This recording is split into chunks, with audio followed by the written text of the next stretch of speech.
What's up? I'm RL. And I'm Jenny. Jen and I spend a lot of time together. And also with family and friends. But also we like communicating and having discussions with the people in our community. The everyday people. So join us on Tuesdays at 7 p.m. Eastern Standard Time. What's up, y'all? The Everyday People Show. Chop it up. On your boy RL, and she's your girl who? Jenny. From the block. We have controversial topics. I came in on this one. Let me say this. I'm the type of person. I don't like to speak for God. I think when people say I'm saved, I think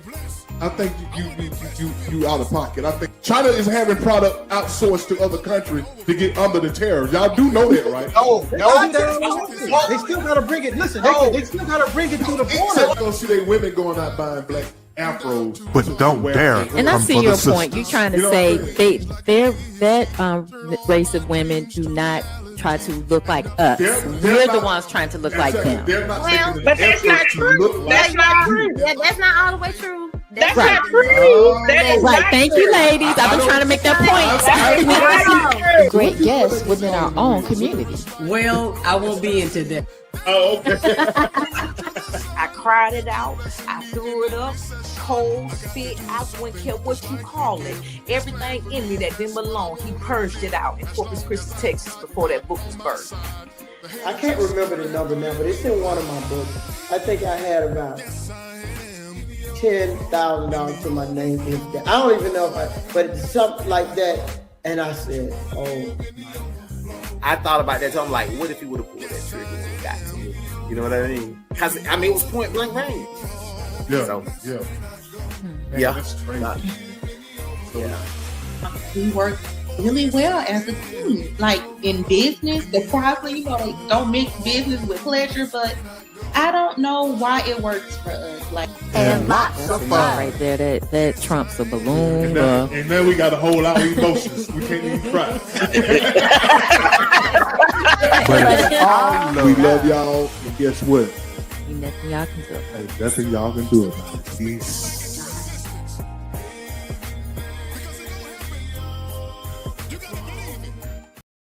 And welcome back to Overflow, the Everyday People Show. I'm your boy RL, and she's your girl who? Jenny. From the block. Welcome, everybody. Welcome back, everybody, to Overflow, the Everyday People Show. This is the only show where me, you, your mama, and your cousin too get to just come on and chop it up, man. Welcome to the show, man. Y'all do us one favor if you're tuning in. Just please share this live to your friend page or group or something like that. Just please share this. That's all we ask y'all to do. To share this live. How you been? Been good.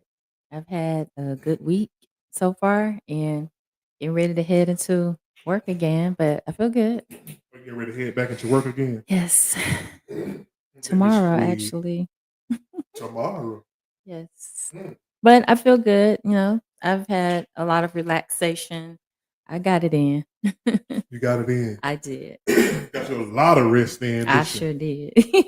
Not as much vacation as you would have liked. It's okay. It's coming. You can have vacations on weekends. Once school starts, it's okay. Yeah. So, last couple of weeks, we've been having some great guests. Mm-hmm. Last couple of weeks. We have. So yeah, we've been having some great guests in the last couple of weeks. Yes. We had Milton Mm-hmm. on talking about his story. We had Latanya.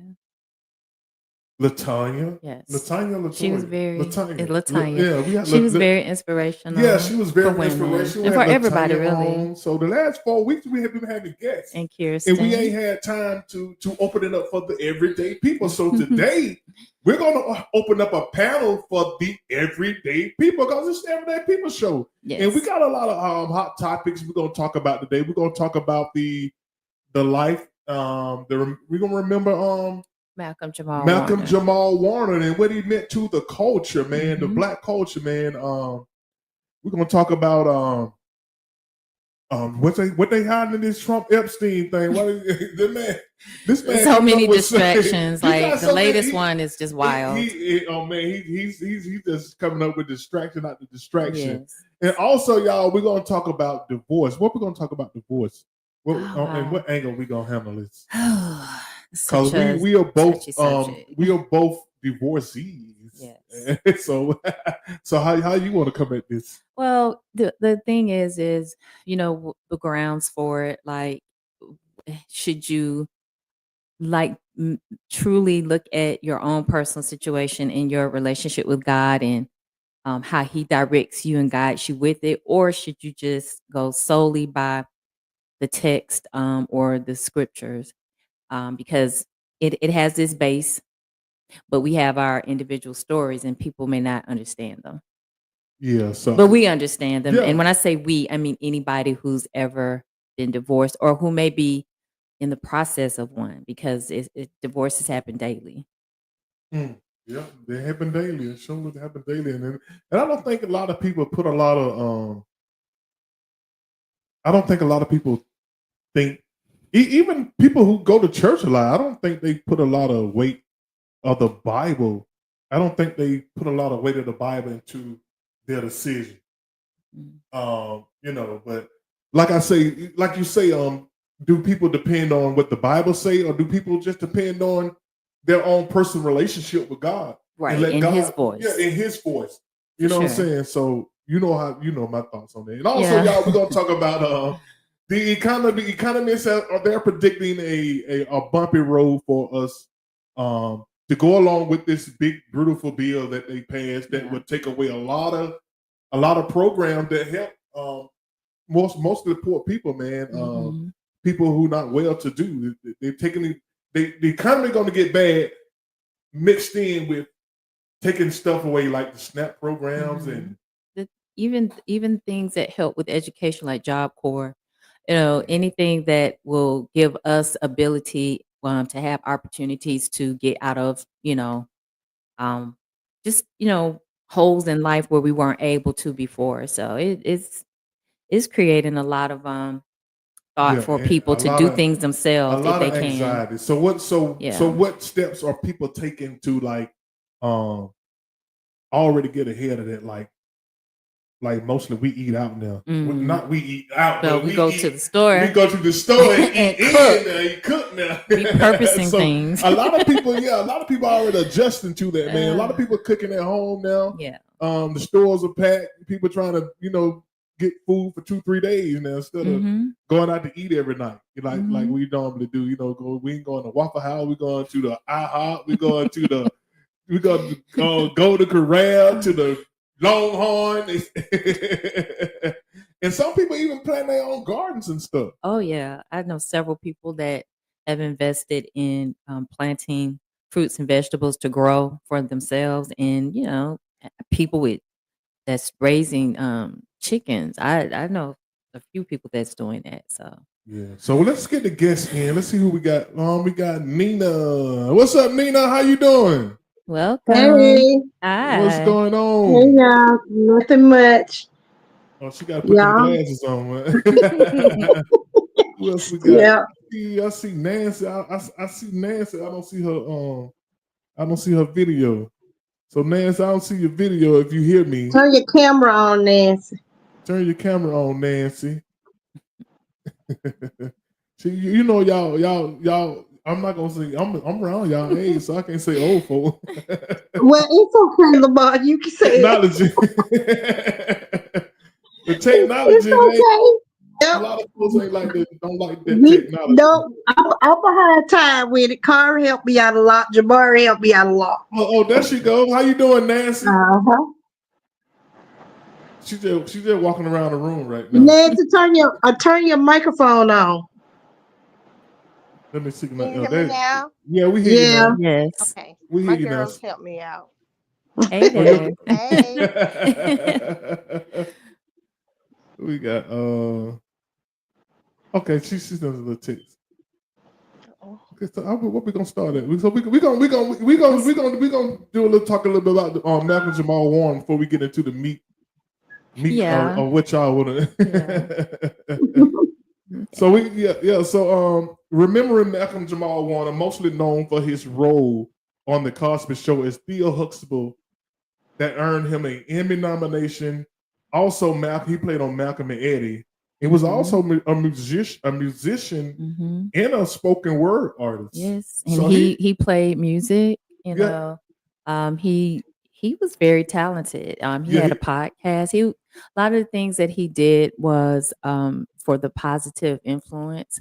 And from just the things that I've seen, his personal life was just an extension of that positive figure that we saw on the Cosby Show. Yeah. So he was living that life, and it just showed across the board with his different talents. He was also a director because he directed films and music videos. I was surprised to find out that, well, I wasn't, because I remember seeing the video and saw him have an appearance in it, because I was a huge New Edition fan, and he directed Any Heartbreak, one of their videos. So Okay, he had a lot going Also on. played a doctor. Oh yeah, I think that was his last project. He was. Is the Resident? Was it the Resident? I think it is. Let me. I'm gonna play a video. Let me play this video of him real quick. You know. Okay. You know the night time is about time to be with the one you love now. Each Thursday night, he charmed his way into America's hearts, playing Bill Cosby's only son, the lovable Theo Huxtable on The Cosby Show. That part of my shirt? Malcolm-Jamal Warner, just 13 when the show began. Look at these sleeves. My arm is the same length. Wear out my sleeves. This collar's all crazy and his sim size is too big. Maybe tuck it in a little more. It's tucked into myself. He would star as the well-meaning but mischievous son until he was 21. I say chill, homeboy, my hospital, Dr. J. So let's get busy till it comes this way. Doctor was taking to the bridge. Pap, pap, pap, pap, pap. Doo-doo, doo-doo, doo-doo. The hit show, watched by as many as 44 million people, changing the face of TV, focusing on a Black family with successful parents raising 5 children. So, an apartment in Manhattan will run you at least $400 a month. I'll live in New Jersey. Figure $100 a month for clothes and shoes. Figure 200. I want to look good. Teaching them important life lessons with equal parts humor and love. Dyslexia, what's that? It's a disorder in which people see letters backwards or in a different sequence, but Theo doesn't see letters backwards. That's only one form of it, Mrs. Huxtable. Theo, when you're called upon in class, do you have difficulty finding the correct words to express yourself? Yeah. I mean, I know what I want to say, but I have a hard time getting it straight in my mind. Look, he's got it. Let's fix it. Warner was nominated for an Emmy for the role. Let me see. Hit a spin. Hit a spin. Oh, boy. Later, winning a Grammy. Born in New Jersey, he attended a performing arts school in New York City, auditioning for the life-changing role on the very last day of the nationwide search. Cosby hand-picking him for the part, which was based on his own son. After the show ended, Warner never stopped working, starring for 4 years in the sitcoms Malcolm and Eddie. Oh, this is kind of fly. Hey, I can wear this with my top down and a little Corvette. Hey, no, I don't want that. And read between the lines. I'm making my famous Alex Apple turnovers. But get this. I don't turn them over. Showing versatility in dramas like Sons of Anarchy. People on the street say the guy's driving the car with East Stub crew. And most recently, The Resident. You find me a study that shows that the robotic approach is better than the standard CT surgery, and I will consider it. Unlike many child actors, Warner seemed to manage the transition from child star to successful adult with ease, recently beginning a podcast about Black life in America. We're saying not all hood, saying that the hood is bad, but the concept is like what the media shows us is one side of Black culture. I'd say my proudest achievement is being able to have a post-Cosby life and a post-Cosby career and still have my head on as straight as possible.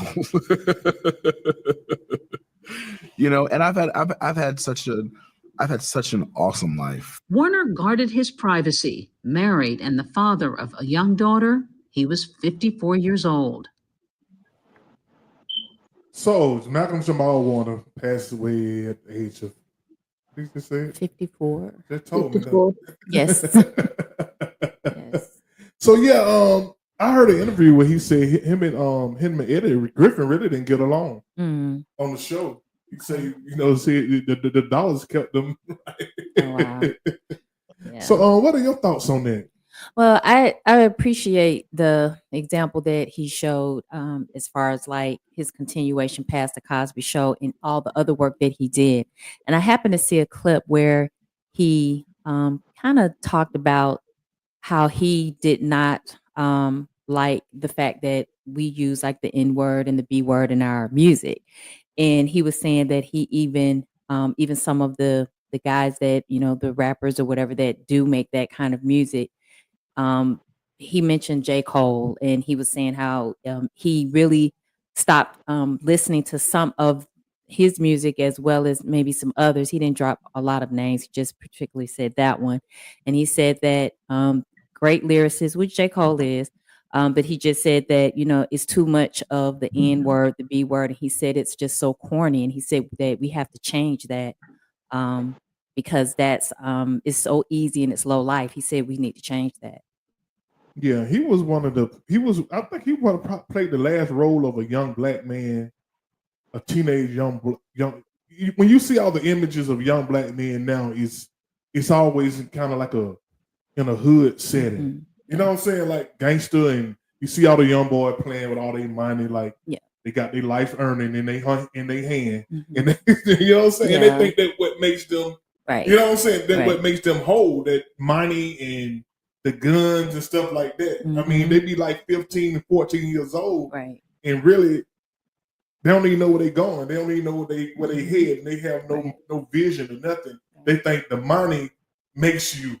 You know what I'm saying? Yeah. So I think his role on the Cosby Show was probably one of the last roles that we seen a young black man portrayed in a way. You know what I'm saying? Yeah, because the Cosby Show ran from 84 to like 92. So that's by the time I guess rap turned to gangster rap, it was in that span of time, you know, like towards the end of the late 80s and in the early 90s, we started seeing more of like NWA, you know, Ice-T, rappers like that. So it was like as the Cosby Show changed the culture. was phasing out. They were coming in toward the wrong way. You know what I'm saying? Yeah.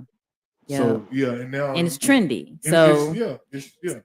So our young children, and we were in that time, so we were influenced by the way that we dress. If y'all want to come in on this now, y'all can jump in and get in when you fit in. Now this is No, I'm listening. I'm waiting. I'm waiting. Ain't no wait your turn. You jump in. Hey, just excuse me. Get in when you fit in. You know what I'm saying? I'm listening.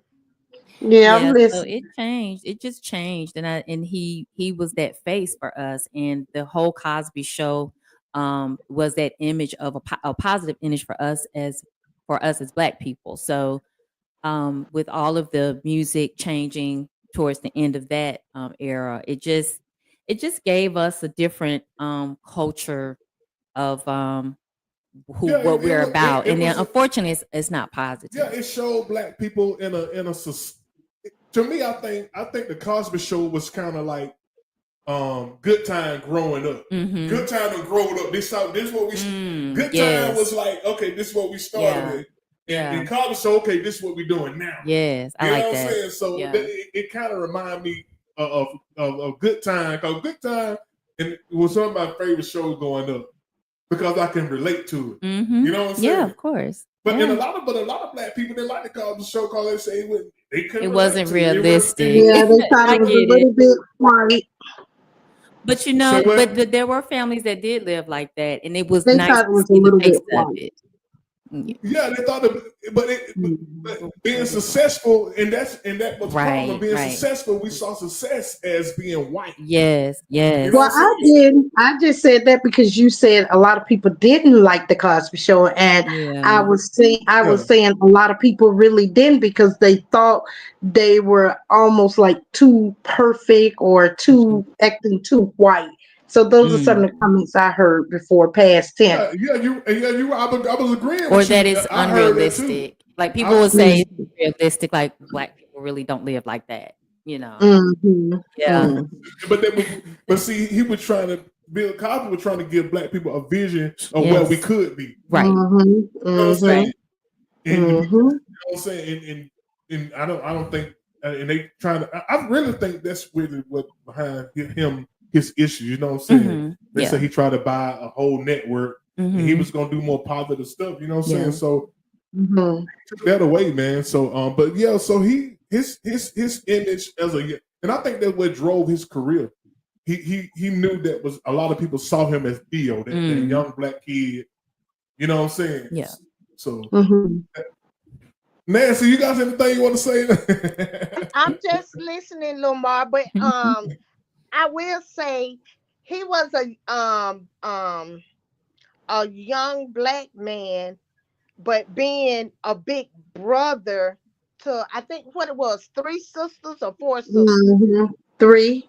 He was being that big, even though he wasn't the oldest, but because he was that big brother to them, even like with my husband, he's got sisters. He got so many sisters. He got about 4 or 5 sisters older than him, but they see him as the big brother because he is the oldest, but he's not the oldest child, just the older brother. So that's how I saw Jamal, as being that big brother for his sisters. In that role, yeah. I get what you're saying. I get what you're saying.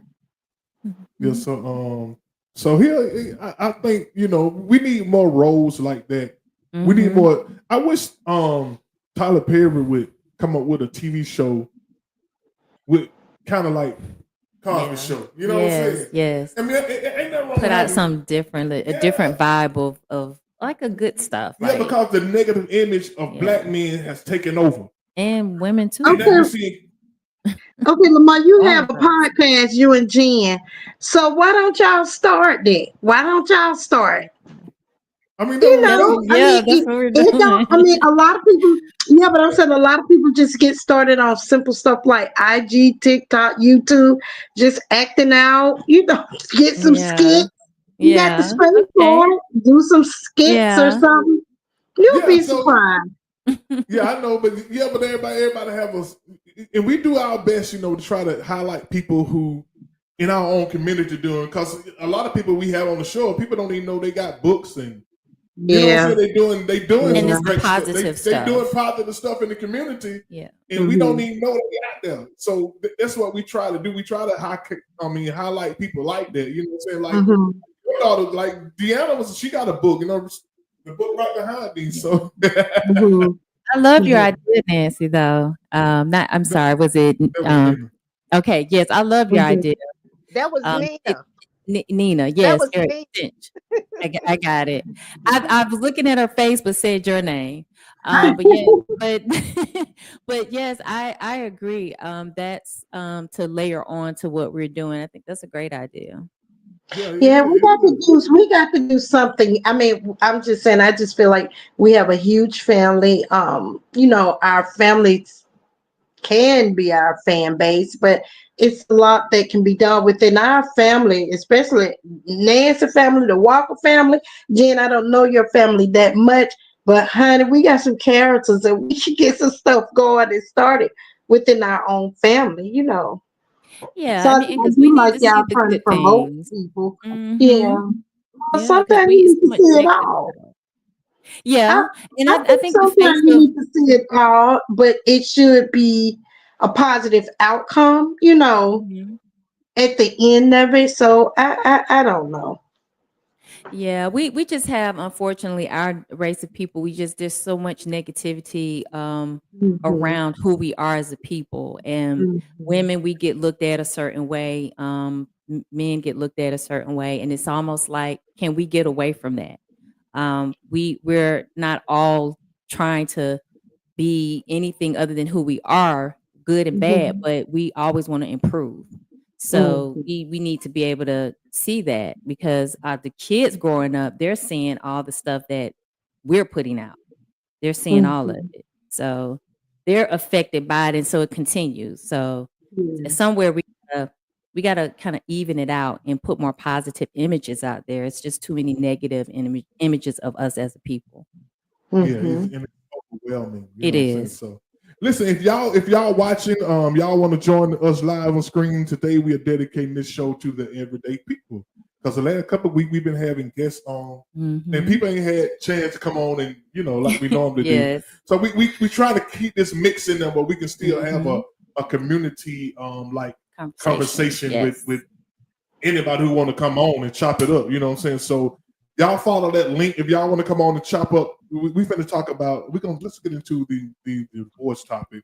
We were gonna talk about a little about Trump, but I'm burnt out. I'm burnt out. Really, I'm Trump burnt out. Really, he's doing something crazy though. About, what's his name? Martin Luther King. I can't get past that. In order to But they can't release the Epstein file. Why are you trying to bother Martin Luther King? He been dead longer than Epstein.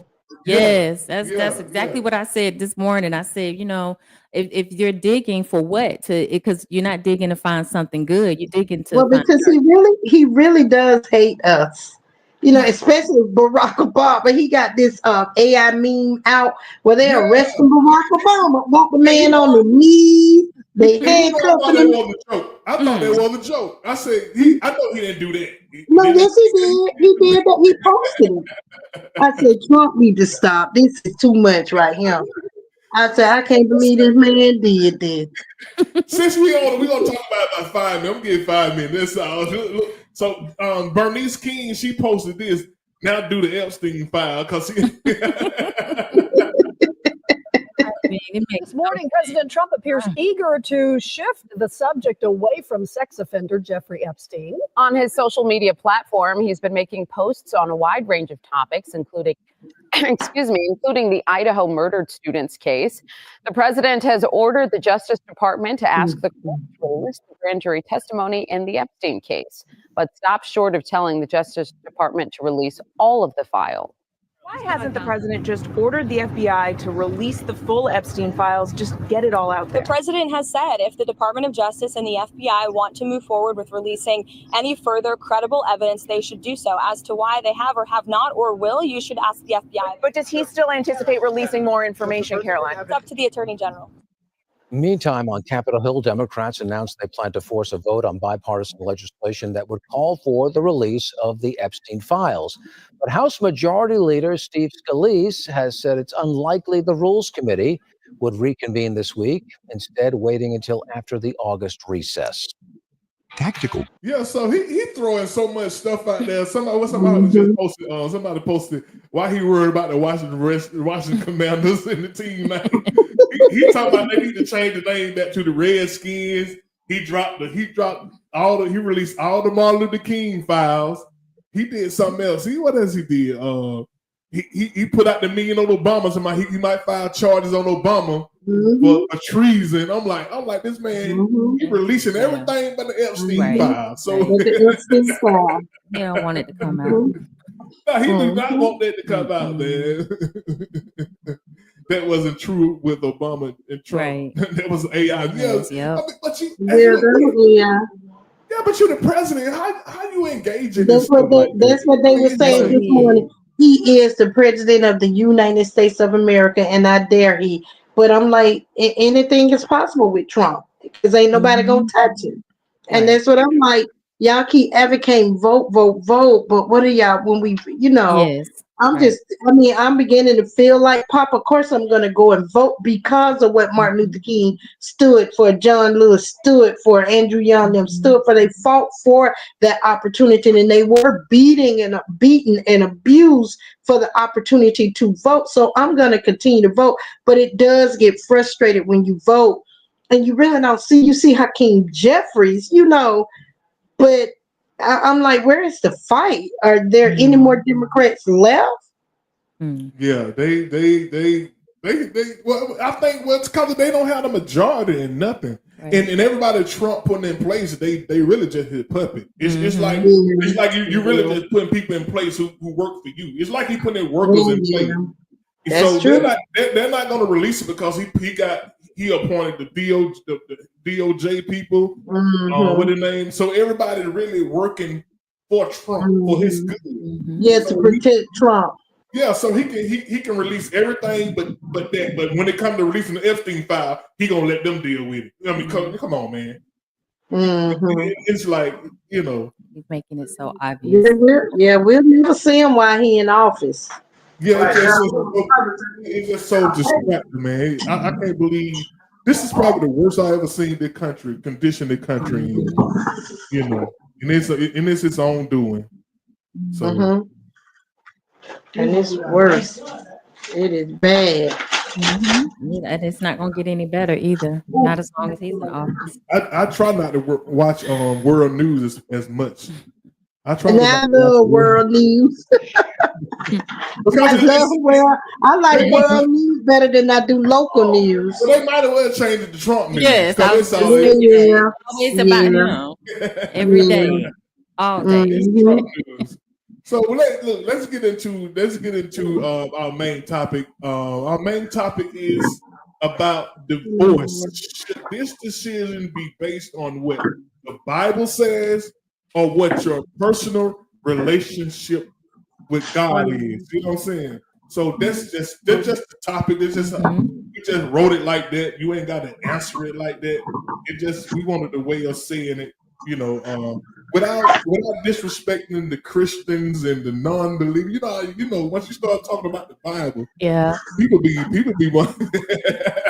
Well, it's opinions, that we have. It's some truths. It's the disclaimer is we're not trying to, tell anybody how to do anything when it comes down to divorce, but it's definitely a sensitive subject because people have their biblical understanding, but then people have their personal situations and people may not get it because it's your walk.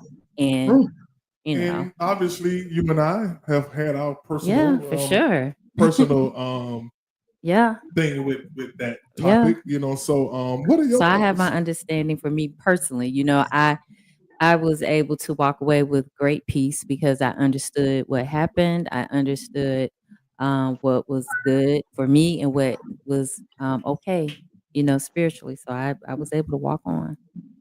I was fine. And I feel I didn't feel good before I say this. I'm not saying it in the vein like I feel good that it happened. It was a very painful experience because it changed the whole trajectory of the path that I thought I was going to be on until the end of time.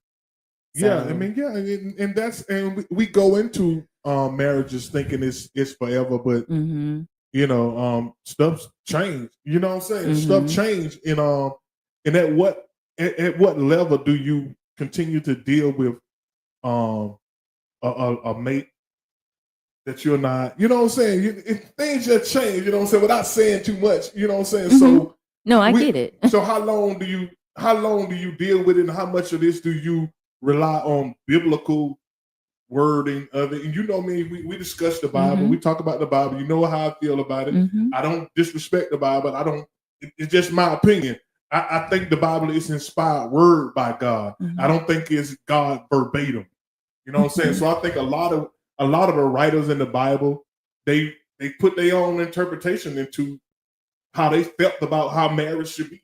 You know what I'm saying? So I think the Bible is God inspired word.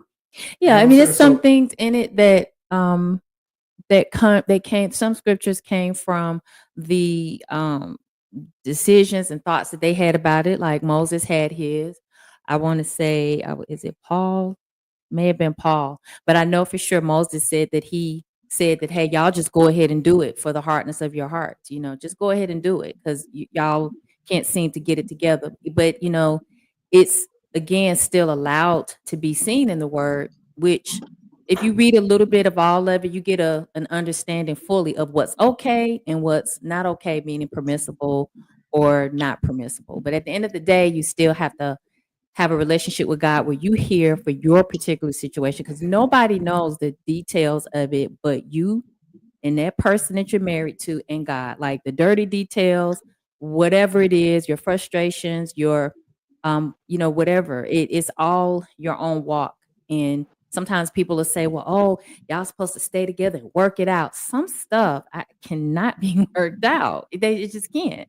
And that's just my personal opinion. I think if someone, I'll use this as an example, if someone is abusing you, if you stay all in the name of, oh, you're supposed to, till death do us part, you're enabling that person to continue to be that person. Sometimes you have to leave so that they can make a change in their life. Sometimes the more you stay, the less respect they have for you, the more they treat you a certain way, and it never ends. You can go to counseling. You can try those things, and that's good. You can have, people praying for you. That's good too. If those things don't work, if it pushes you to a point where you are second guessing yourself, where you're miserable, where you feel like you don't want to live anymore. And it's extreme to say that, but in some cases, people are so distraught, they're so unhappy because they're being mistreated, they're being abused. Maybe there's infidelity, and it's like provoking them or tempting them to do wrong. Sometimes it's better to just walk away. It's not a sin to walk away.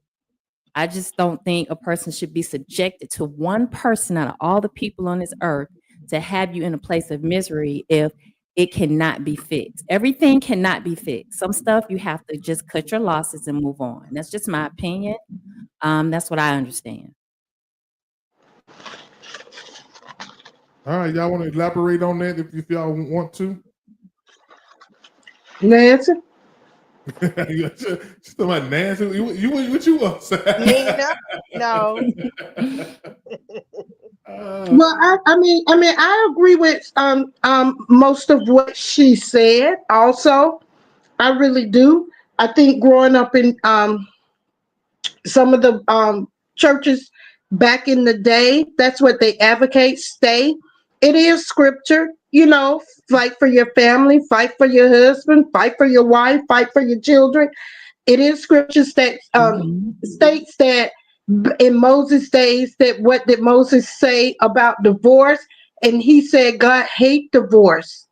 He hates divorce. But because you have, because of our hearts towards one another, like some of the things she was saying, social and emotional abuse, neglect, abandonment, adultery, and all of this stuff, it's permitted. So if like in some instances, like for me, in my case, if I'm not being protected, supportive, and what I mean by supportive, nurtured, love, according to God, say that husband, love your wife as Christ loved the church. But men want to stick to be submissive. God command you to be submissive. God is head of the church, and we are the people of the church, and God is head over the man, and the man is head over his wife. And it is firm, and it states, submit yourself to your wife, submit yourself to your husband, respect him. But to me, when he said love your wife as Christ loved the church, that scripture is more powerful to me than wives, submit to your husband, respect your husband, because Christ died for the church, and we are his church, the people. And when it says love your wife as Christ loved the church, you should love me enough that you wouldn't want to do anything that hurts me or not protect me, not nurture me and love me. And it also talks about love is kind and patient. Love is gentle. You don't speak harsh or anything to your wife, but I agree with what she said because of how we are in the world today. Why stay when people be saying it's death to death do you part, but you're dying in your marriage. Mm-hmm. And it's not physical death, but it's mental death. Mm-hmm. It's neglect. It's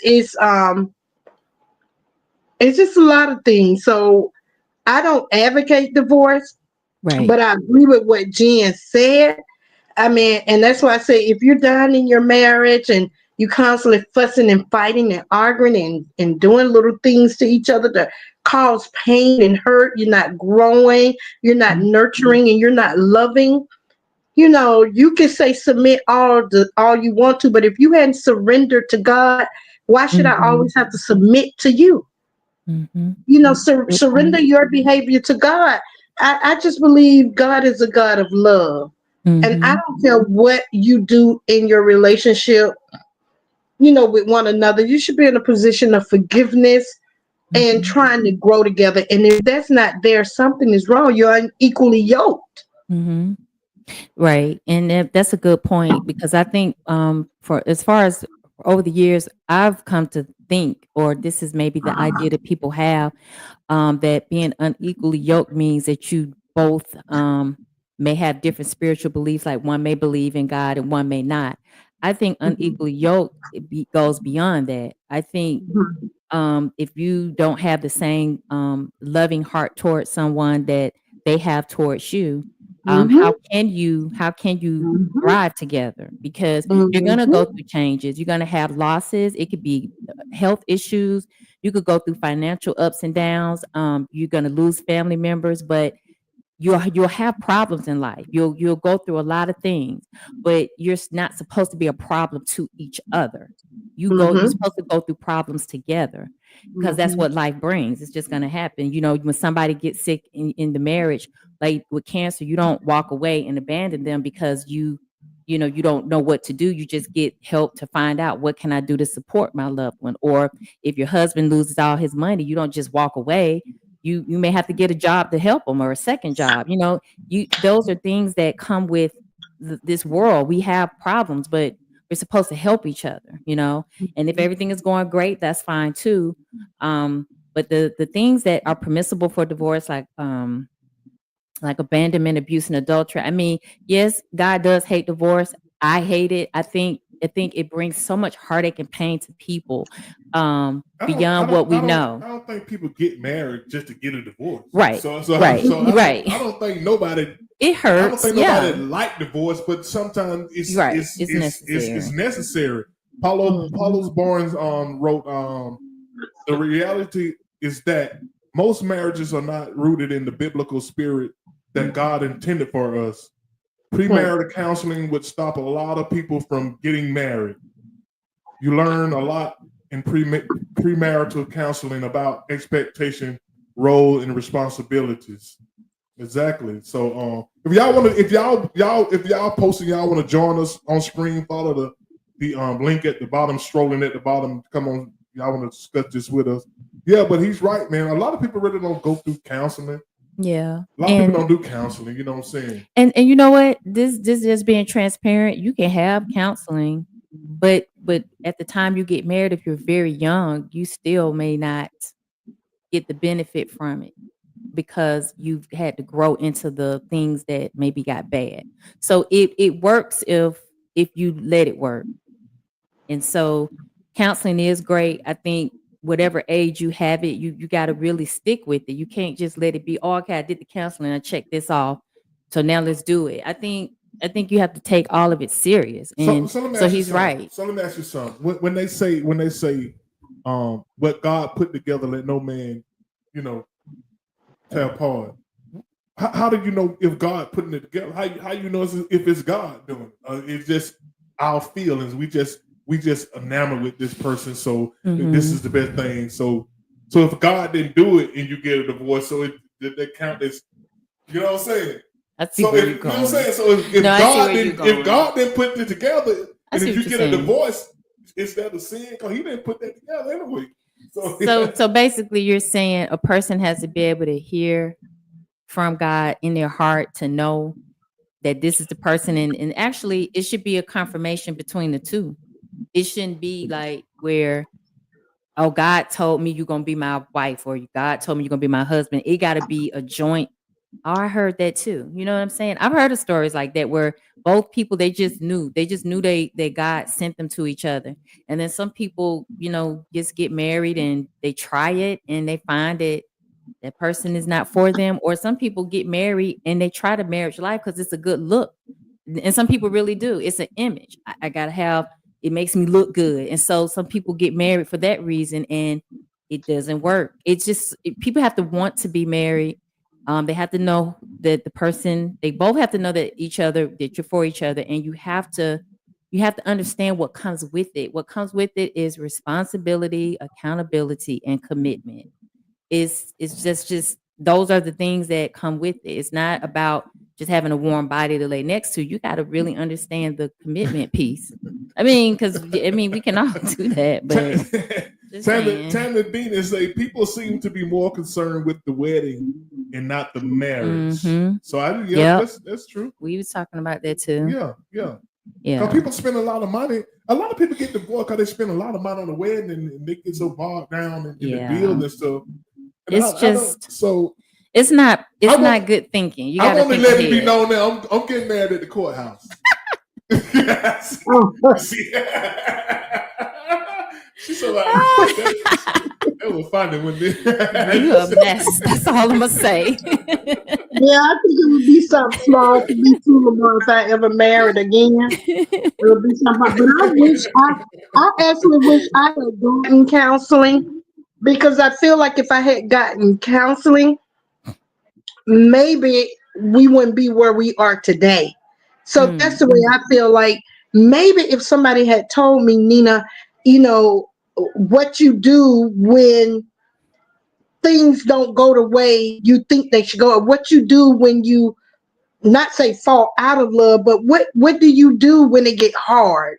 What do you do when you feel the neglect, when you feel abandoned, when you feel verbally abused? What do you do?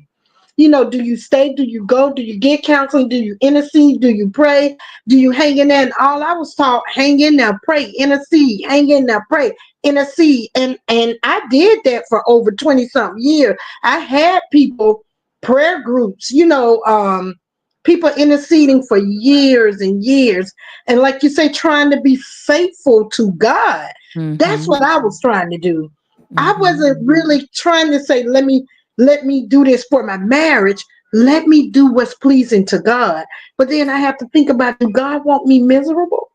Do God want me crying all the time? Do God want me in a state of depression? Do God want me to be physically and mentally sick behind this?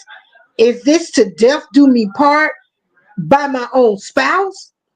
And what I mean by that, not saying that I'm gonna be killed or murdered, but I'm saying through the trauma, through the years of the stress and the depression in this marriage. And that's why I had to say, wait a minute, I know God loved me, and I know what love feels like. I know what love feels like.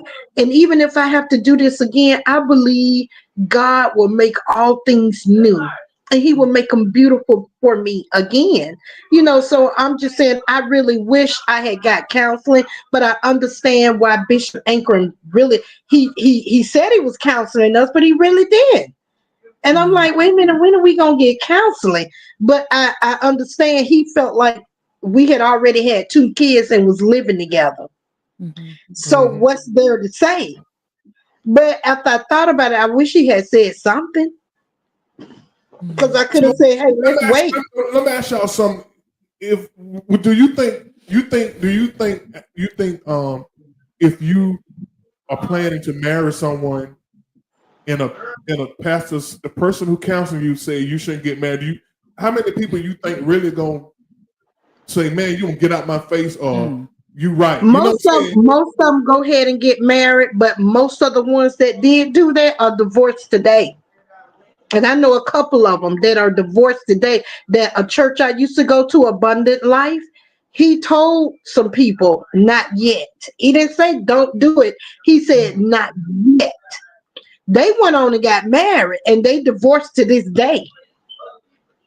Yep. He would just say, get more counseling, not yet. So I'm just saying, like you said, just to have a warm bar. Marriage is for the strong and the tough. And I can tell people I'm strong until it weakened me. Because I was in my relationship with my husband, we've been together for 42 years now. Now we've been married 26 or 27, but we lived together 15 before we got married. Marriage is just different. It's not something you just jump in and get out and go to the next relationship. I mean, it's a lot. It's a healing process. Now, I'm gonna tell you what my grandmama said to us. I'm gonna tell you how to get over, man. Get up on another one. No, she did. No, she didn't. Oh my Yes, God. she did. Okay. She said, get up on another one. I mean, and she told me that, but I'm like, but you just gonna inherit a new problem, grandmama. She said, I tell you how to get over, man. Get up on another one. But see, you gotta understand, Nina, back in their days, they didn't get divorced, but it was obvious they went together. You know what I'm saying? Because they'll have different rooms. I'm like, you know what I'm saying? When you look and you like, oh, hold on, now, grandma and granddad, they stayed in different rooms. Yeah, because mama and daddy didn't sleep in the same room. He slept downstairs, remember? She Yeah, slept exactly. You know what I'm upstairs. saying? When you look back at it, and we didn't notice it, but you know what I'm saying? But they did stay together. And they They did did stay stay together. together to They death did do stay them together. part. But There's a scripture that says, "With as much as life in you, live peaceably with all men." If somebody can hang in there like that, that's amazing. Because I don't know if I could do it. I don't know. Back in the day, they did it. Oh gosh. Nancy, we didn't invite. Wait a minute, Lamar. Nancy, we didn't invite you to be quiet on here. We know you are married and not getting a divorce, but you have an opinion, though. You can help some of these folks out. I'm just listening, Nina. This is my first No, but time coming on. I'm just listening. But they want you to have an opinion too. Whenever run her way. God She leads won't- me to say something, I will. But right now, I'm just listening. She can jump in anytime she feels I know like it's it. a moment. And if y'all watching live, the live stream is scrolling at the bottom. Y'all want to come in and talk about how y'all feel about this conversation? Just follow the link. Follow that link right there. What they call it, character per character. You know what I'm saying? And come on and chop it up with your boys and girls. You know what I'm saying? Overflow, the Everyday People Show. And the question today is: should this divorce? Should the decision be based on what the Bible say, or should it be your personal relationship with God? Like, you know, Yeah, because I think what happens is when you're married and you acquired in-laws and you got family and everybody's sad when they see you going through it. Some people may be happy. It's like you need to get on out of that, but it hurts. And the thing about it is that only you really know what's happening. Like truly, when you're behind closed doors with that person, so you have to sit by yourself and hear what God is telling you. I mean, you can hang in there, you can stay, but again, sometimes it doesn't always comes to a place of repair. And sometimes so much damage can be done that you're so broken that you wouldn't be any good for anybody else if you wanted to move on. And 100% agreed. Yeah. And I think that it's wonderful if there can be turnarounds. If you have intercessors, if you and that person that you're married to really look in each other's eyes and say, I want to work this out, and you pray, you seek God, and you don't put too many people in it. Because I think sometimes when you got people in your business, I'm talking about even family too. When I got divorced, I did not talk to anybody about my plans of anything of that. I solely talked to God about it because I didn't want the influence of any of my sisters. I didn't want the influence of my girlfriends. I didn't want the influence of none of my neighbors. I didn't, nobody, the decision I made, nobody told me one way or the other. Because of course, some people will want you to stay, hang in there. You know, God will want y'all to get divorced. Then some people be like, girl, you need to leave him. And it's like, you're gonna get all these different opinions, and only you really know. So you have to sit by yourself with God and listen what he's telling you. I don't think when you get divorced it's because you give up and you ain't being loving. You'd be surprised what people go through. And sometimes it's more painful to stay than it is to leave.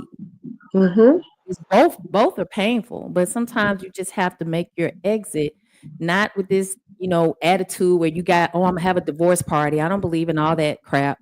Some people people have divorce parties with the cake and invite the friends. I just think that's when it was a bitter divorce right there. But I mean, it's a breaking, so it's like a death. It's not. It feels bad. That's why I think sometimes it is best to leave earlier than later, because the more you stay and still get a divorce, it's gonna be bitter. It gonna be bitter. You know what I'm saying? Yeah. To me, I thought for me, we didn't. I didn't leave. We don't hate each other. We still cool. You know what I'm saying? I think it's all right to still be cool with your ex. You know what I'm saying? And both of y'all can come to an agreement. Look, it's not working out. You know what I'm saying? Right. Ain't no love, law, just love. You know what I'm saying? And just let it go. You know what I'm saying? And move on. You could. Your first divorce could be blocking you from what God want to put together. Right.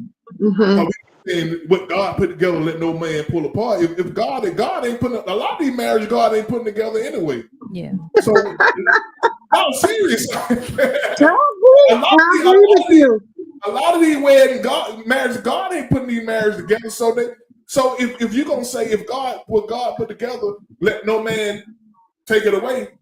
If God don't put it together, then it gonna go away anyway. You know what I'm saying? Yeah, and I think just like you need to seek God, about whether you should go ahead and have a divorce, you should seek God about who you're going to marry. And I think sometimes when we're young, we don't think about that. Like we just like, oh, he cute, or I like her, and you learn, through experience. And sometimes you just don't get into your later in life. And like people, we run into people who, y'all need to go and get married. I mean, what the who you know what I'm saying? They see the public, they see us in public. Yeah. They see, you know what I'm saying? We have all the spats in private, you know what I'm saying? So, and very few, y'all. Very few, because we fix them real quick. It's true, but that's life. But even though the public perception is different, we still understand we got to really get to know each other. Oh yeah. And then no time, some people say you people be listening to people on the internet. Somebody you know if you want to marry somebody in a couple of months. No, that's for you. That means that's for you. You know what I'm saying? Well, I think people have an idea of Mr. when P, somebody is for you. Mr. P, I see your box, Mr. P, but I don't see your video, so we probably go out and try it again. Thanks for joining us. Yeah, so I think a lot of people rush it sometimes. Yeah, and that's not, and that's the thing. It's not, people aren't supposed to put you together or pull you apart. That's your walk with that person, with God. Period. And so that's why I don't get into what I think people should do. When I know someone right now who's contemplating divorce, and I don't tell her. I have my feelings about it, but I don't tell her you should do this or you should do that. I just say, be careful, be mindful. You know what you've been through. Make your decision once you're in a good place spiritually with hearing from God, and then you can just go from there. But don't base it on what your friends say and all that stuff, because it's not.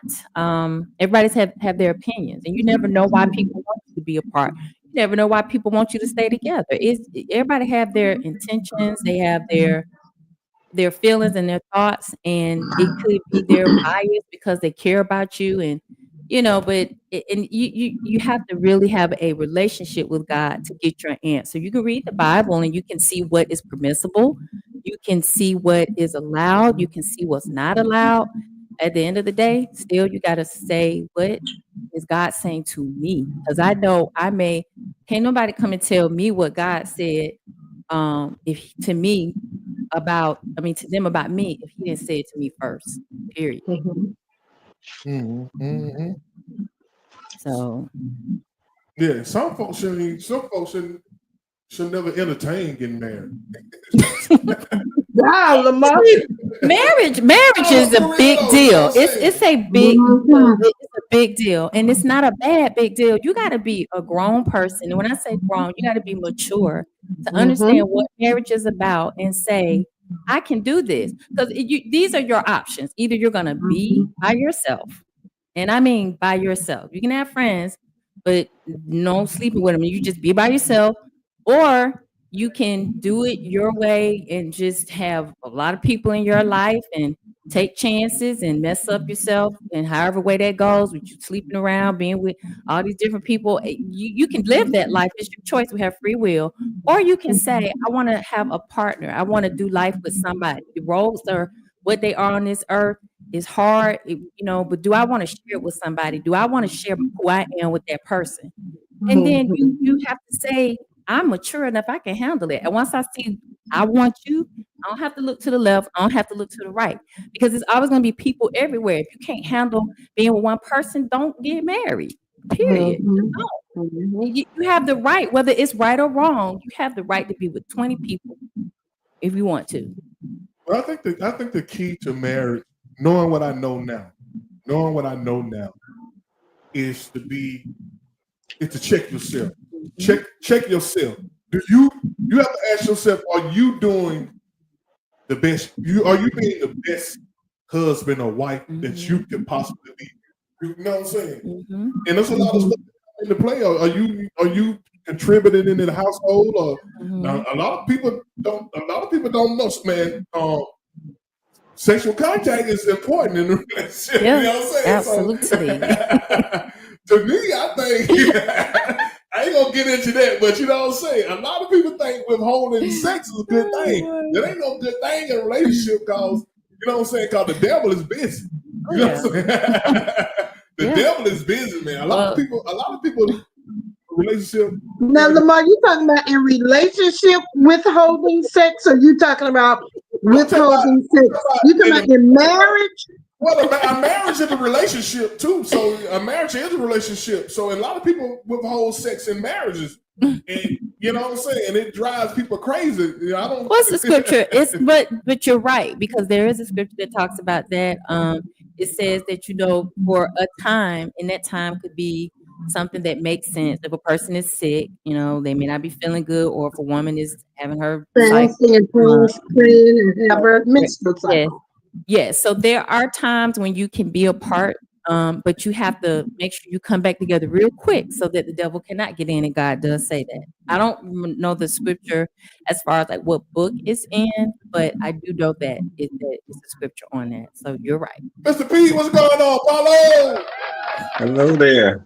How you doing? Peter. Hello. How are you? Yeah, I'm good. I'm good.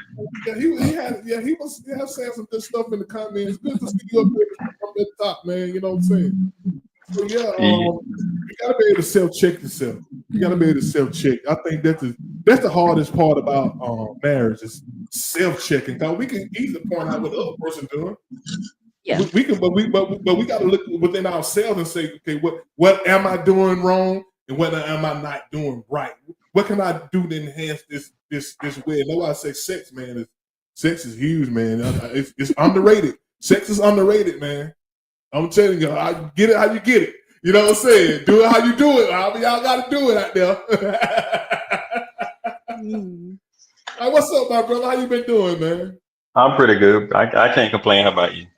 I can't complain either, man. You don't care anyway if I did. Nah. I would. I just wanted to circle back, if y'all don't mind, when y'all made the comment about like grandmother and granddad slept in separate rooms. but they stayed together.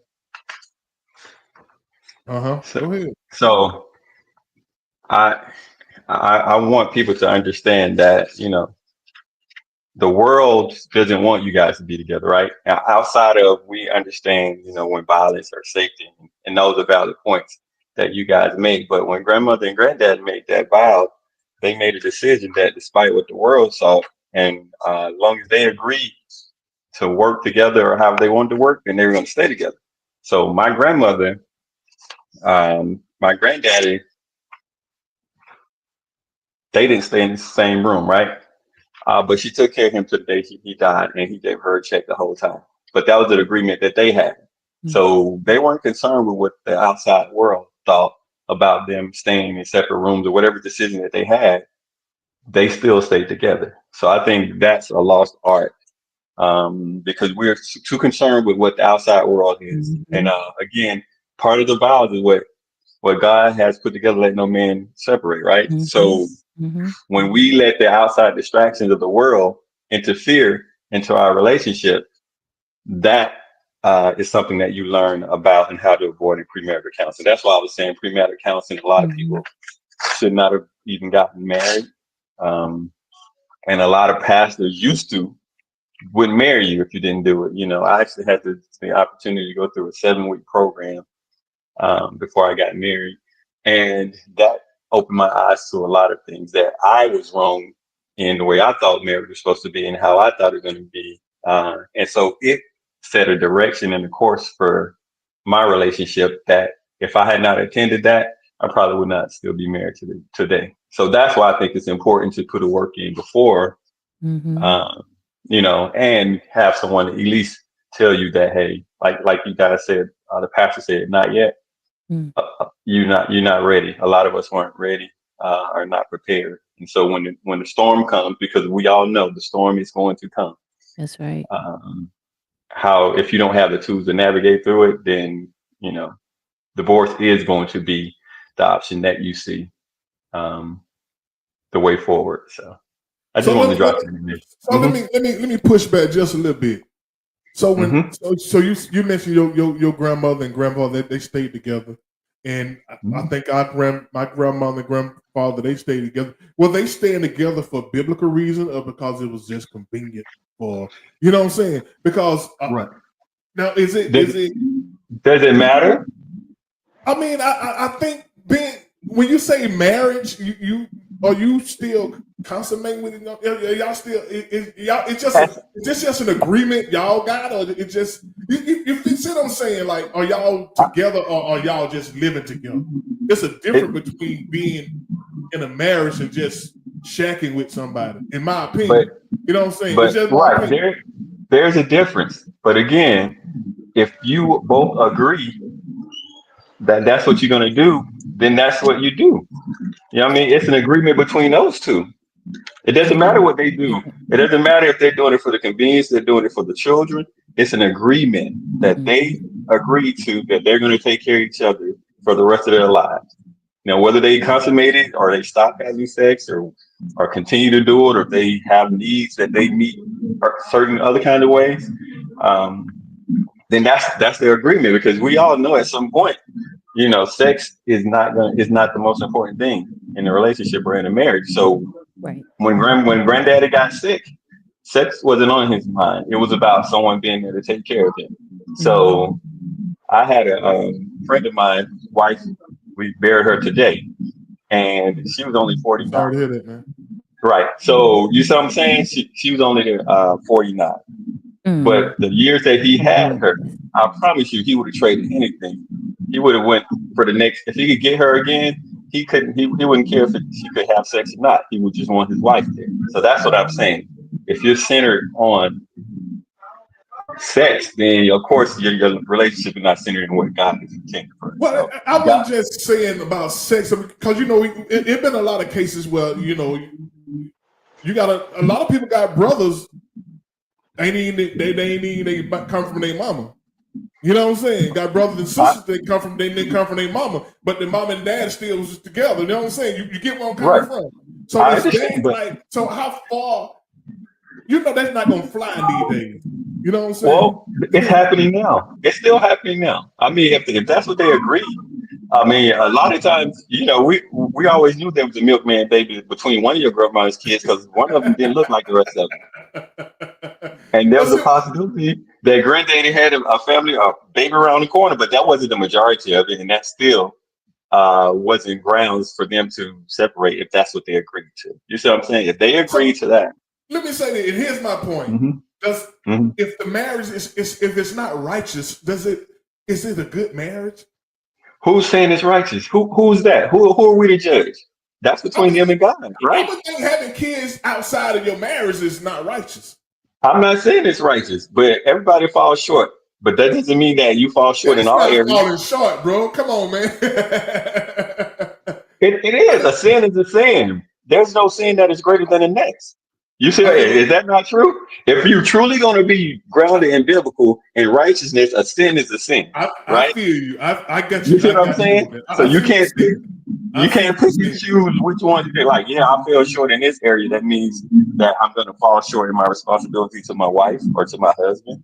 Yeah, I think I hear what you're saying. I hear what he's saying, but hold on. do the person have to put up with that? Yeah. No, and this where I'm going. This where I'm going with that. I think I hear what you're saying is that as long as that husband and wife have agreed to deal with it, then nobody can say anything about it. Nobody can judge it.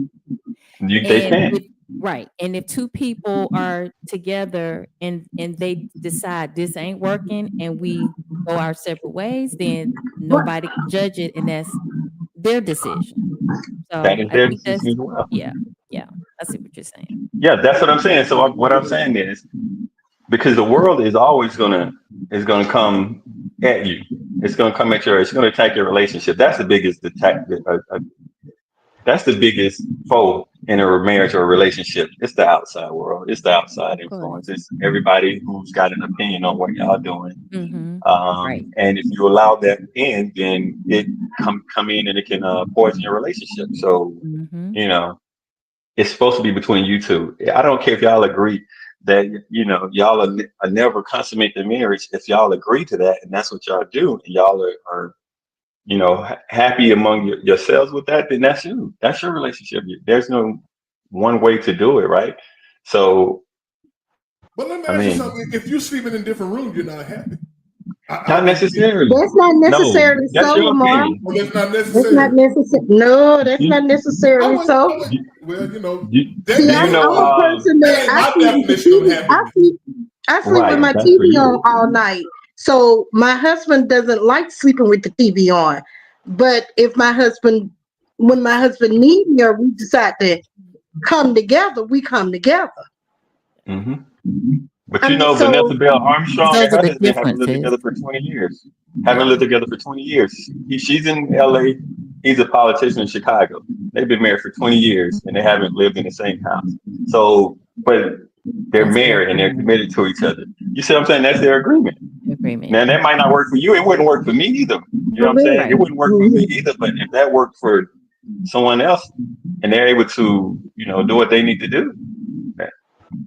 And remember, Lamar, my stepmother stayed with my dad for 63 years and he fathered 2 kids on her.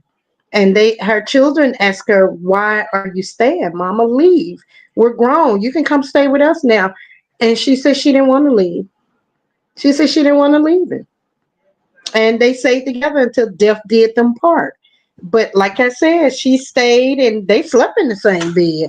And I'm an outside child and my youngest sister. I mean, my daddy has 9 children, 2 outside on his wife. So I'm saying, but she stayed, and I'm saying those are marriages. You don't really have marriages like that today's time. Not too many. You have some, but not too many. But see, people are not going to tell you. They're not going to tell you that that's what they're doing. But people are doing it because people are doing it. They're just not going to tell you, and it's not your business either to work. It's not. It's up to y'all to if y'all want to expose it to the world. But if someone decides that, hey, I'm going to take this child and raise it as my own with my other kids, then that's what they do. I think knowledge. I think the more you know, the better. I think I want to say this. I think, like I'm gonna go with you, Ray. It ain't for me. You know what I'm saying? I'm just gonna say it ain't for me. You And know that's what I'm saying? okay. That's okay. But there's some things that you do that people are probably not right for other people. You see what I'm saying? So there's some stuff that you can tolerate, or some things that you have some non-negotiables that it doesn't bother other people. You know. But see, is it right? Is it biblical? Is it right though? You know what I'm saying? It's what right. If they're in a committed relationship, why wouldn't it be right? And it is based on if the two people say, I can deal with Yeah. it. If they could deal with it. If nobody's forcing somebody, and if they're trying to Yeah. force you, if trying to force somebody to stay with you, or force So somebody to stay. what about swingers? What about swingers? Come on, Lamar. Now, wait. I'm trying to get Paulo Okay. got me stumped over here. I'm trying to get me a point.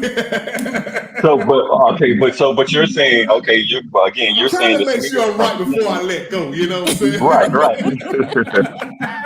But that's what I'm saying. So you say if people choose to have an open relationship, if they choose to have an open relationship, you're saying that's not grounded in the Bible or biblically, right? Yeah, I'm trying to say righteousness Because versus they're not lying. They're not lying to each other because they both know, right? So they're not lying. They're not deceiving each other. They're just choosing an alternative lifestyle, I guess you could say. Because But that's not adultery. That don't cross the No. line of adultery. And No, It's commitment if they is agree. Yeah. But when you commit to one person, you commit to one person. You ain't committing to bring somebody else in the house. You ain't committing to having children on the outside. so at that point, this is about right or wrong. Yeah, about What right you're or wrong. trying to say. I mean, yeah. So, I can marry a 19-year-old because she's pretty, and that's the only reason I want to marry her. You know what I'm saying? And she married me because I got money. So is that a reason for marriage? Is God putting that together, or just two people fetishes? Or we just got a fetish? I don't know, but how many wives did David have? Well, that's Right. So there's scenarios in the Bible where men have multiple wives, right? So polygamy, if you may not agree with that, or you may not, and I'm not saying I agree with that either. I'm just saying. So there are scenarios where people have multiple wives, right? So do you have an issue with multiple wives or polygamy per se, or you think that it's wrong just to introduce anybody into the relationship? So, and that's two different things. So, like, what I understand about polygamy, if I can say something, is that it was permissible, but it wasn't ideal. Just like God doesn't like divorce, but He permits it. So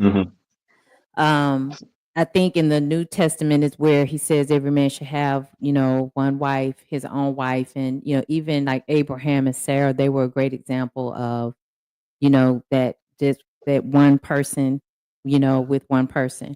Solomon had a lot of issues behind having concubines and all this stuff. He almost went crazy. So even though it's permitted, doesn't mean that God would have that. So it's just the choices that we make. We have to make sure if we're going to be married, or if you're going to get divorced, you just have to make sure y'all have the reasons that make sense to you, and don't put other people in it, and just do it. Either you do it, because it's something that you've agreed on and God has helped you to see that, or or it's going to be a mess, because when you start involving other people's opinions and ideas, it just you're not really hearing what's specific for you, which comes to the whole thing. What you were saying is, if two people are together and on the outside it looks like, man, they can't be happy, but if they both agree to stay in it, then that's their agreement, whether it's right or wrong, or whether we would do it or not. So I agree. I mean, because again, what I can take is probably not the same what someone else can take, and vice versa. Right. And then some people get married, get divorced, and they go back and marry that same person and still together. Yeah, I knew somebody who did that. Yeah. She married him twice. Yeah. Yep. And that happens. And But you know, again, it's I still think if premarital counseling was a requisite, or if you guys was forced to go to counseling before you got married, or there were some steps you actually had to take, like take a class or something, then a lot of people would get married because there's certain That's you what I can't drive a just car told without. you, Lamar. I wish and, we had a garden counseling. and two people when they get counseling have to still be on the same page. Sometimes a person can be more mature than another person. I'll just be a little bit transparent. I went through counseling with my ex-husband through the church. We went through all the steps, the classes. I was, understanding of whatever we had to walk through, and we just weren't aligned. And it just didn't surface until down the years later. So it this Y'all is where wasn't you aligned, or y'all got out of alignment. no. It's like this. You sometimes you don't discover what reasons why people want to get married are until later. I don't want to go into too much detail, but just in short, it didn't work because we weren't aligned. We just wasn't. People marry you for the wrong reason. Sometimes a person can marry you for the wrong reason. You may not know it until like later on, and you're like, okay, my eyes are open. Um, but you have to be on the same page. You have to know past the butterflies in the stomach that this who God said, is for me. And you'll know, like you'll just know. I really believe that. You just I know. think the key to marriage, I'm talking like I'm a counselor or something like that. Like, I think the key to marriage, man, is being able to change with the seasons. When I say the seasons, people change. Adapting. You got to adapt to Yeah. if you get married, like when you're 20, you're not going to be the same when you're 30. You're not going to be the same when you're 40. You're not going to be the same when you're 50, and so on, right? So it's like the seasons are changing, and some people still stuck in the when I turned 30, the person who I'm with, they still in their 20th season. Right. And either you're gonna have to stay behind with them, or they're gonna have to come up with you. Right. And since going behind ain't what people want to do, Right. You know what I'm saying? So, and that's why I think a lot of marriages they fall apart, because when you met a person, y'all both was in the same season, but you outgrew that season, but that person he or she ain't caught up to your season yet. And now you know what I'm saying? Now, and now it's like you got that weight of them still in that old season is on you. See what I'm saying? Yeah, I do. I think spiritually alignment is everything, because you're supposed to grow together. Like you're supposed to grow together. And depending on, like, sometimes people get married because it's an image for them. It's an image. So it's like, this looks good. I got this, I got that, I got my wife, blah, blah, blah, blah. And it's like, but you got to spiritually be aligned. You can be, one person can be here, the other person can be there, and then you don't figure it out till later. So that's why I say you have to be in a place where you understand from your heart, and that's where your relationship with God comes into play. So you with somebody that has a good relationship with God, you're hearing, it's like, this is it. This is us. This is what we're supposed to do. And that way you're not going through seasons and falling apart. You know what I'm saying? Because you're supposed to grow together. Yet you're helpmates. So you going through, you may be in different places, but you're still together, and you're helping each other grow. And I just believe with everything in me that if you want to share your life with somebody, you are involving them in what you do, who you are, and you grow together. They supposed to help you be better. Sometimes when you're with somebody, they can help you see your faults, and they can help you change for the better, and vice versa. Because you're like, damn, do I say stuff like that? How am I looking right now when I'm acting like this? And they can help you change for the better, because you humble yourself in a disagreement. You know what I'm saying? You're like, dang, do I talk like that? And you just find out stuff, but you don't just cut and run, because no relationship is going to be void of a smidgen of conflict here and there. It's just not. So those bigger things that people get divorced over, you have to hear from God. You have to, because I don't wish divorce on nobody. That's like one of the most painful things to go through. It to me, it is. Especially when you got a lot of accesses, you got, you know what I'm saying? And children, you know, you have children, yeah. your whole, everything changes, your social life changes. You know, you get start, you know, the in-laws, either you fall out with them or they still, you know what I'm saying? It's just a lot. And I just wouldn't wish it on nobody, you know? So it's a decision you have to make with wisdom. Those of us who've been married, divorced, you know, you learn from it. And if anything, at the second part of your life, you should be better. Like, you should be like, wait, I saw all the mistakes that I made, the signs I missed, all this stuff. So, you know, now I should be in a place where I'm a better person to move in that direction again, if that's what I choose to do. So it's just, you have to have a hearing from God to know what to do. You can't put a lot of people in your space with that. I would never tell anybody to do it one way or the other. I would just say seek God, because you can look at the word and get discouraged. Some people are like, oh, God said he hates divorce. I need to just stay in it and be miserable. That you shouldn't live like that. A person should never be subjected to that type of emotional, spiritual confusion, you know, when they just need to say, you know, God, this, you know, you see what's happening in these 4 walls or 20 walls. Well, help me. I need to know what to do, you know. Some people won't change. You can become an enabler to their behavior. You know, I don't like to believe in the cliches, once a cheater, always a cheater. But if a person cheats on you or if a person abuses you, sometimes as long as you allow them, they'll just keep doing it. They might just keep doing it. So sometimes you have to walk away. And those are things that you can say, well, God says that I can leave on these grounds. But, you know, at the end of the day, like you were saying, a person can, you know, agree, I'm gonna stay. And they both be okay with staying for whatever the reasons are, you know? So I think you gotta hear from God. You have to. Okay, I have something to say. Me and my husband been married for 35 years. My husband and I had some ups and downs. I forgave my husband. He forgave me. What part I played in it, what part he played in it. But we chose to sit down, work it out, talk it out, allow God to come in. God changed me. God changed him. He loves me. I love him. Outside, inside, you cannot allow outside people, because when you listen to people, people will tear it apart. Yep. They'll start picking here, picking there. So you got to have a made up mind.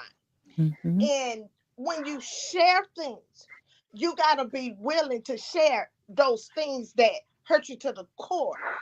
Also, I was raised in a home where my mom and my dad in an abusive home for years. That affects children. If you don't understand, when things like that happen in a home with children, it affects the children. So as me and my siblings grew up, that affected us, because you know what? When we was dating guys, we start dealing with guys like our father, abusive. But then I made up my mind. I would not go through what my mama went through with the abuse. And today, my husband was diagnosed 2016 with 2 different types of cancer. I never ever, and my friend Nina, I never ever desired to go be with another man. I chose to love my husband. I chose to be there with my husband. I chose to stay there with my husband.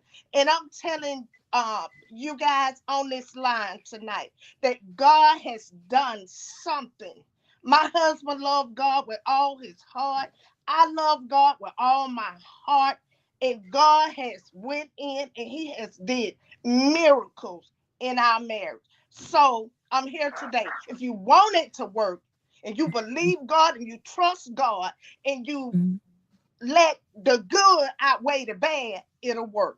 But if you don't want it to work, it won't work. If you listen to somebody in your ear telling you one thing, oh, I wouldn't take that. Some people say that until they get in your shoes. Right. And then when they get in your shoes, then it's a whole different thing. So try not to judge, as the word say, judge not, that Jesus Right. judge. So I just want Right. to, and I'm done. No. And congratulations, 35 years. That's commendable. That's awesome. That thing, this is Lamar. Oh, yeah. Has it been And- easy? No. No. But I trust No. God. And I learned. Sometimes we have to be quiet. Sometimes we just have to listen. Listen to that still voice. Sometimes we can speak too soon. But if you trust God, I'm telling you, God ain't gonna tell you nothing wrong. Right. He gonna stir you in the right way. And so I allow God to work on me. And now I can see, as somebody, the word say, your latter days are your greater days. These are my good days now, people. But like I said, you go through storms, but the storms gonna come and the storms gonna go. Are you gonna let the storms outweigh you? Or are you gonna trust God and outweigh the storm? I'm done. Thank you for sharing that. Like that was worth waiting to hear. You know, because it's so many stories that don't end up, that way. A lot of times it's just not, for that ending. Like you have a story and you can encourage other people that if that's what you choose to do, it can be done. And it's not for anybody's opinions. It's God, dealing with the two of you. And that's God, who doesn't want to God see that is still ending. God thing. I love And my that. husband's doing good.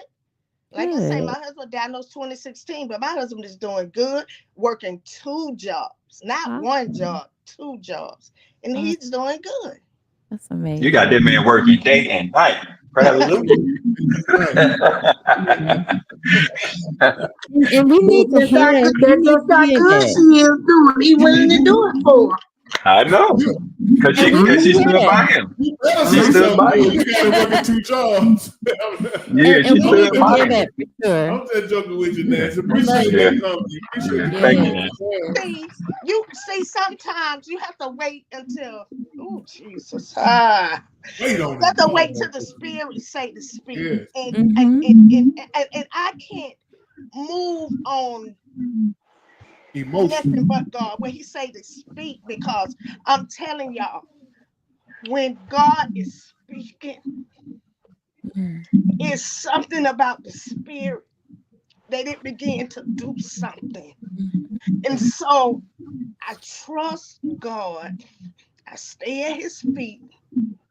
I cry out to him. I seek him. It's not about Nancy and how Nancy feels.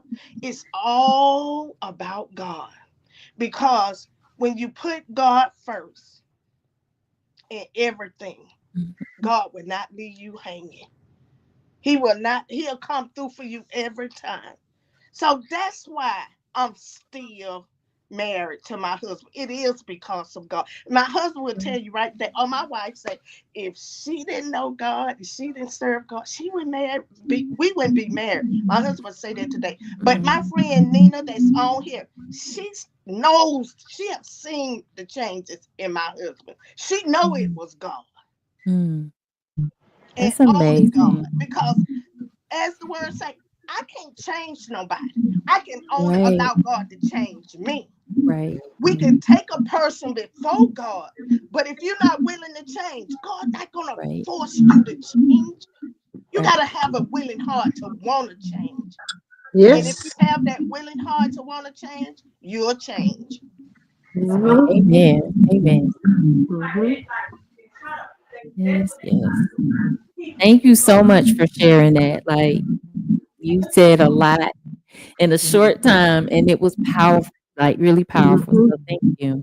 Yeah, she sat back in the cut waiting on them, Yeah, man. she spoke when God led her. She Hey. came in.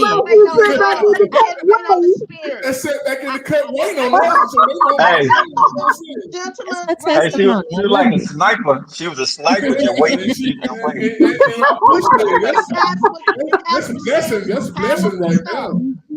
And you gotta be willing to be open, be real. Stop Mm-hmm. hiding behind the door. Be real. You gotta get on here and talk that good stuff. Talk something that be real that people want to hear. All That's this right. fake stuff. No, Right. share that pain, share that hurt. That's right. But you gotta be able to move past it. Because that's the only way you can help somebody else. One thing you have to learn how to forgive yourself for staying if you choose to stay. Then you got to learn how to forgive that person that you with. If you can't forgive, then you can't move past anything. Remind me of you going with me. You have to learn how to forgive. I think that's key when she said sometimes, because people don't, I mean, it's about honesty and truth. And people don't always share their truth because they don't know who to trust that they can share it with. But I do thank God for loyal relationships. And I do thank God for relationship God ordained and put together, because she's been in my life since we were 13 and we're 60 something now. And her loyalty, her faithfulness has never wavered towards me.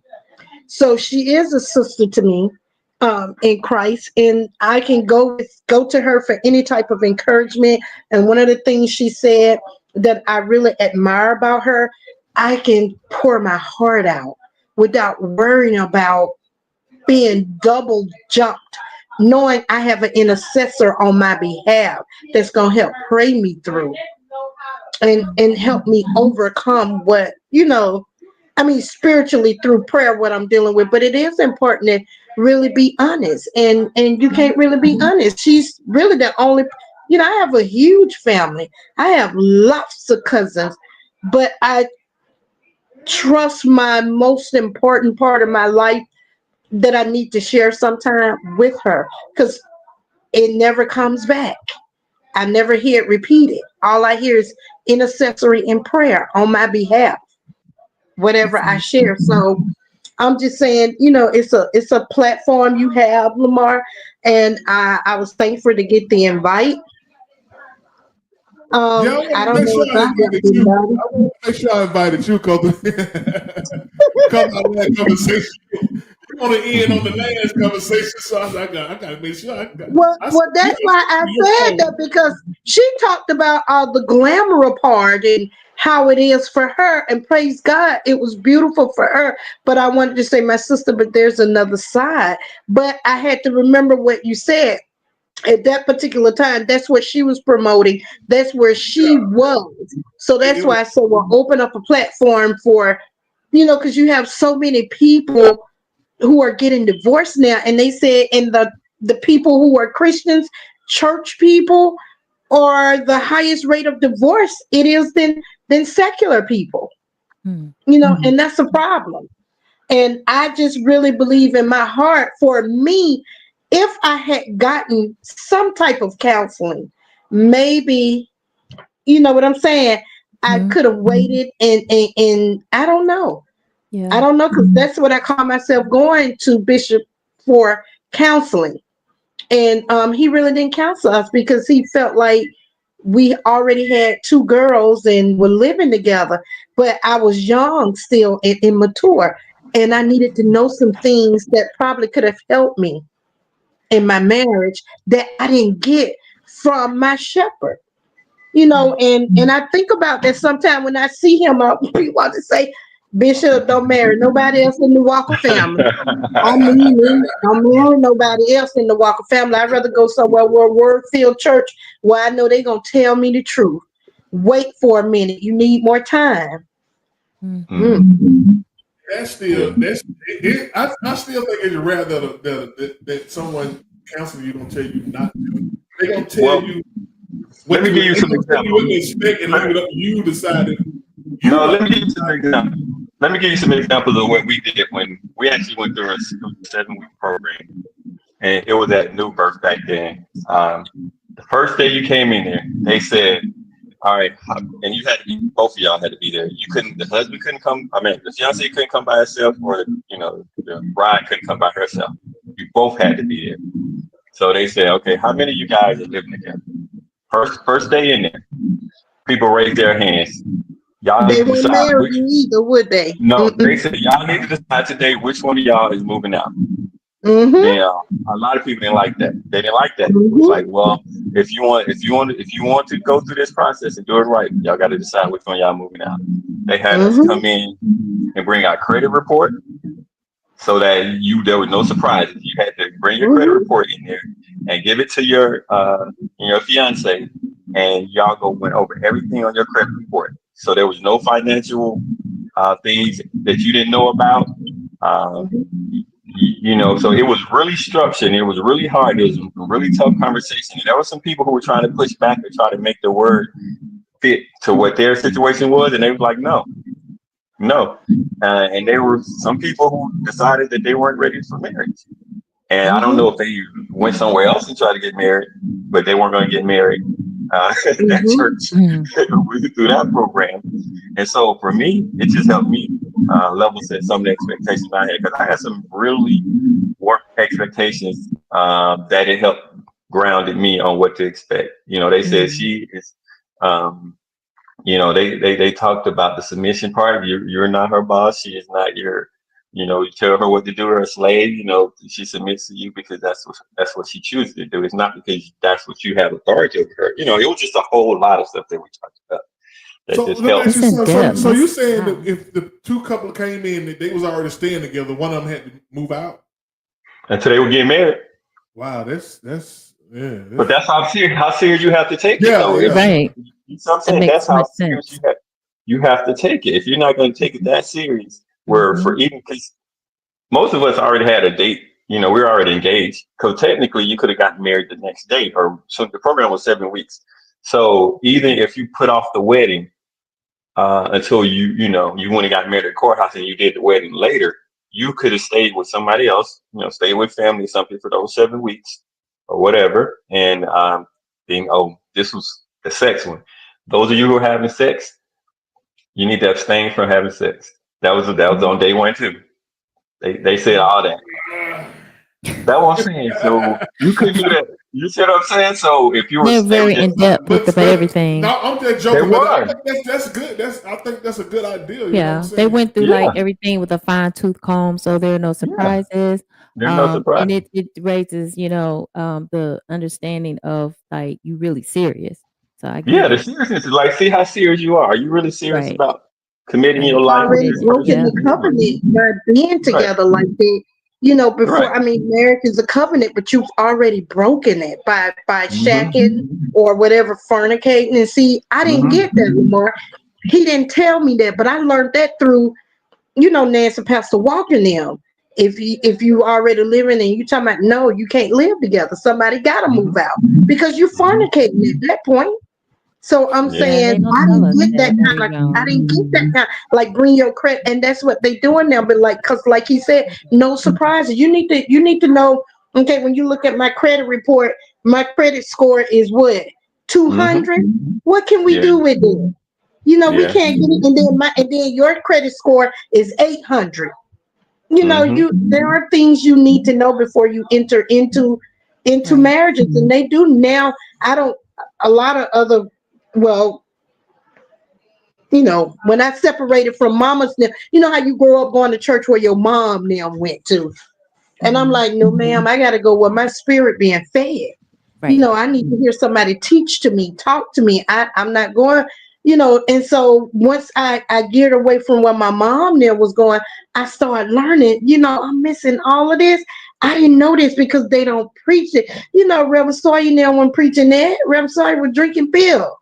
And I'm like, I began to start getting angry saying these folks ain't really taught us nothing. We done sat in these churches all these years up under our grandmama and mama skirt tail. Now I'm over here and these people telling me this and showing me scriptures about it. So that's the only thing I was saying when I was saying earlier, I wish I had gotten counseling because I didn't know the truth. And that's what he said is exactly what was said when I switched church. But and I think the type of counseling that's in depth, they weren't having it in that to that degree back when I got it. It was just basic stuff like what would you do if this person got sick? It was a lot of questions that you were asked. I don't It think a was lot of churches doing that. yeah. For like rackets and financial rackets and all that, And but that be like one of the main reasons a lot of people, marriages break up because of money and stuff like that. That be one of the main That's a reasons. part, yeah. It can be. But it's so many things. I think the reasons are increased because of the type of world we live in now. So it's too much out there. So we just get bombarded because it's a lot of opinions, it's a lot of distractions, a lot of stuff out there. Okay, so we're gonna do this, y'all. We're gonna go one by one. We've got about 15 minutes left, but we can grind it down a little bit. So if somebody come to you with advice, if a couple come to you with advice on marriage, what would you tell them now? Knowing what you know now, what would you tell them now? Everybody will answer this question. So whoever want to go first, what would you tell a couple who come to you and say, look, you have any advice? Okay, me and Jen coming to y'all. We thinking about getting married. What advice do you have for us? Be ready for it. Go, Nancy. Mr. J, Mr. P. We're gonna let Mr. P go first. Nancy's gonna bring that fire and brimstone. So we're gonna let her laugh. Yeah, go, Nancy. Can y'all hear me? Go, Mr. P. Go, Mr. P. Okay. What I would say to them, I would first tell them that they need to communicate all their expectations, because that was a big obstacle for me in the beginning. I thought when I first got married, automatically these things were going to happen. That when I come home from work, dinner was going to be on the table. You know what I mean? Just stuff I saw on TV. But reality gave me a real quick check that ain't how it works. So I would, let them, encourage them to first, have a conversation about expectations. And I would say the transparency needs to be at 100%. Like you said, share the credit report, all account activities. If you can't go into that at 100% transparency, then don't do it. If you don't trust them enough to show them everything about you, then don't do it. Because what happens is a lot of people get married and they find out, like you said, they go to buy a house, they can't get a house because their spouse credit score is 200, or they got debt that they didn't know about, that they're living above their means. So all those things are happening that are going to create obstacles. So I would say, transparency has to be 100. If you can't be transparent 100% with them, don't marry them, and to communicate all your expectations on the front. And if there's some deal breakers or something that you can't go forget, then don't get married. That's awesome. All right. Do people really have 200 credit score? Oh yeah, they do. I don't have the best credit score, but they ain't never dipped down to 200. Oh, no. Want to go ahead, nigga? No, I'm gonna go. Let me go. Okay, go ahead. I'm gonna go with. She go to bed early. Well, I'm gonna make it brief. I'm gonna make it brief and short. I'm gonna go with what Mr. P. Mr. Just P. your phone down so we see your whole head. Oh, there you go. I'm gonna go with what Mr. P said. Well, I agree with what Mr. P said earlier. But first of all, know yourself. Trust God. If you're gonna marry this man or this woman, y'all gonna come together and become one. Know what you are committing to. As Mr. P said, the communication, the finance, the trust. If you decide to have children, or if you already have children, Problems gonna come, but you gotta know how to sit down, talk it out, work it out, put God first, and yeah, things are gonna come. Things are gonna come up in your marriage, but if you love this person and this man is being true to you, if you love this your wife is being true to you, you trust God, and you out what I want to say, the good, let the good outweigh the bad. I believe if two people in their heart believe that, like you saying, you and your what's her name? Jenny. Miss Gina? Jenny. If you and Jenny plan to be married, what's holding you guys back? Are you already living together? I mean, you don't have to say yes, but what really holding you guys back? What are you what you see that what's going to change when you guys say that I do? So to sum it up, if you love that person love you, you trust God, you believe God, stand on the on your vows, through sickness, through death, through hardship, weigh it out. I'm gonna keep saying trust God, because you got to have God in your marriage. You don't have God in your marriage, it's just a marriage. You got to have God in your marriage, and I'm telling you, He'll see you through your good times and your bad times. So just be real, come honestly, as Mr. P was saying, come with everything. Yeah, storms gonna come, but come with everything being real. Don't fake it to make it, because if you fake it to make it, you're gonna lose it anyway. But if you come being real, you'll be able to work it out. Thank you. That's it.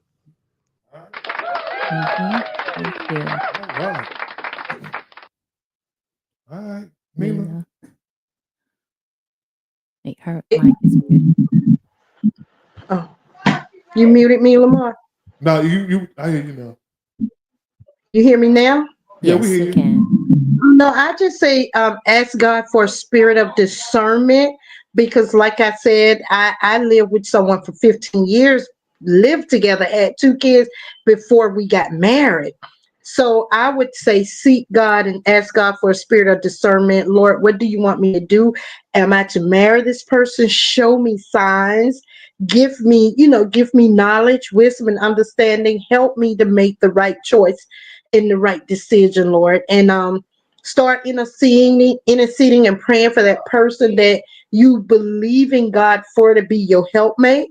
And just be honest. When you hear him from the spirit realm, speak to your heart. Be obedient to what he says. Because it may not be that he doesn't want you to be with that person. It may be that he knows some areas in your life and that person life that y'all need to get together or grow in and get counsel or advice on before you step into it. So that's my thing. I just encourage people to get counseling. I encourage people to really seek God in their decision making.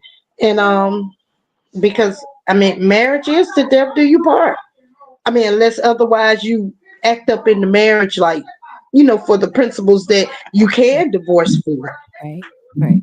Mm-hmm. Right. Well said. Thank you. Right. All right, Jen, you want to ask? I'm just like they said, wonderful things and necessary things. So I'm kind of at a standstill with the comments. I just said, you go. Okay, my advice would be, because I think we all two on here not married. You married? Yeah, everybody else is still married. Well, we can go from previous experience, so we know. Yeah, we've been there. Yes, we know. So my advice would be,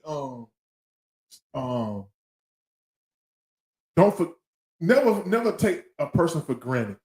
never take a person for granted. If you started out opening the door, you keep opening the door for the rest of your life for that person. Yeah. You know what I'm saying? If you started cooking for that person, keep cooking.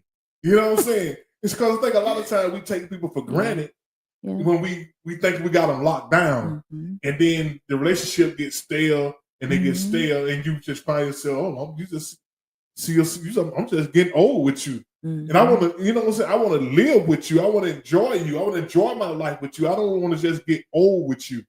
You know what I'm saying? So keep it fresh. Try to keep it fresh as much as you can. Keep going out on dates and stuff like that. You know what I'm saying? Just keep it fresh and be honest with yourself about who you are and not who that person is. That person got to check themselves, and you got to continue to check who you are in the relationship or the marriage. You know what I'm saying? And keep it fresh, man. That's how I feel about it. That's one thing I learned. You know, every day every now and then I stop and say, okay, you can keep doing that. You know what I'm saying?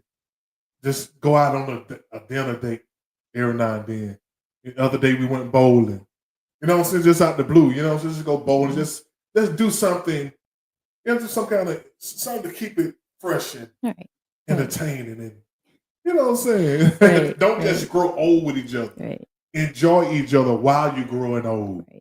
So that's my take on it. So I think I can say something now. Oh, now you got something to say. No, I had to just get my thoughts together because I'm taking everything in that everybody has said. So I'm taking it serious into heart. So because I've been married before, I wanted to say this. I would say definitely both of you have to have a good relationship with God. You need to be able to talk about anything. I mean, it shouldn't be, I don't want to talk about it. If it's important to you, you should be able to talk. So that communication is very important. I would say if there are deal breakers that need to be discussed, that need to be understood, because you don't want to wait till later on and then you find out this person ain't, with whatever that is their deal breaker. You gotta have that communication. You gotta understand what the deal breakers are. First, definitely have a relationship with God, and just understand what marriage is. It's not a prison. Like, I can't. No, you actually are living your life with someone that you're gonna live anyway.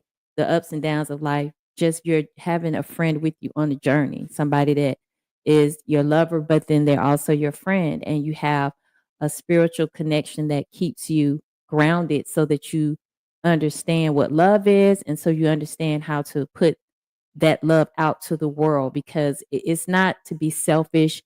You're supposed to make it where that spark of two is higher than one to help other people, because I think there's more power when it's two people working together. And I think that's why marriages are attacked, because there is more power with two people. So I would just say communication, close relationship with God, know what the deal breakers are, talk about it, figure it out, and just make sure that you understand what marriage is. It's a beautiful commitment. It's as beautiful as you make it.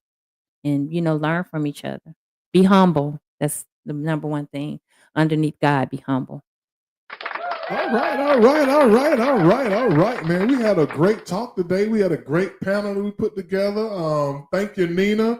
Thank you, Yes, Nancy. thank Thank you, y'all. Mr. P. Paulo's in the building, y'all. You know what I'm saying? Thank Listen. you for having me. Listen, I appreciate everybody for tuning in, watching, wherever you watching it. We appreciate y'all. We're gonna leave the floor open. Anybody got anything to say? We got 1 minute left. Or we can just, Yeah. like I said, I appreciate y'all for coming on. Y'all can be doing anything with y'all time, but y'all choose to come on here and chop it up with your boy and your girl. So, with that being said, what say, Nancy? I was saying thank you to Nina. Oh yeah, she already done cut loose. She already done cut away on us. I know. Paulo, what's been going on, man? Hey, nothing, man. Just trying to, live life, get this last kid out the house. Y'all gonna pick the podcast? I know you were doing a podcast too, right? Yeah. I'm getting back on there, bro. I got a couple things brewing right now, so stay tuned. But it was always great. I was glad you sent me a message. I try to drop in when I can, so I was glad you Yeah, sent man, me a it's link. Everyday People Show, man. You're welcome to come on anytime, any place. Anybody close to you wrote a book or something, they want to come on and showcase what they got, what they got going on. You know what I'm saying? What you got going on anyway, man? You know what I'm saying? Hey, I'm just trying to finish some things, working on a PhD. That's why I've been having my head down. So I'm trying to get this PhD, man. Yeah, trying to get this doctorate done. That's amazing. Dr. Barnes, is Hey, that's the plan. That's an That's the plan. accomplishment. Wow. That's Yeah, what's that's up, the plan. man.